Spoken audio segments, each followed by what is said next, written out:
Hello friends, on this video right now I'm going to show you how to on and off when charger is connected. The sound used to came, okay, how to on and off the charger sound when charger is connected sound.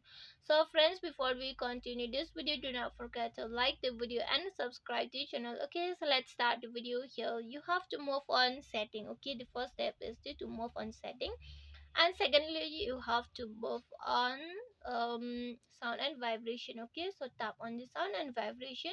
When you move on the sound and vibration, here again you have to scroll on the down. You just keep scrolling, and here on the down you can see the option of the additional settings. So friends, here you have to tap on the additional setting. When you move on the additional setting, here you can see the last second.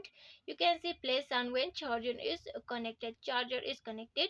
So if you want to off this sound when charger is connected, you can just click on this icon. Here the sound will be off whenever the charger used to be connected. Okay, and if you want to activate again, you just tap on this icon. The this sound will be on. Okay, if you want to on, you can on, and if you want to off, you can off by just clicking on this icon. Okay,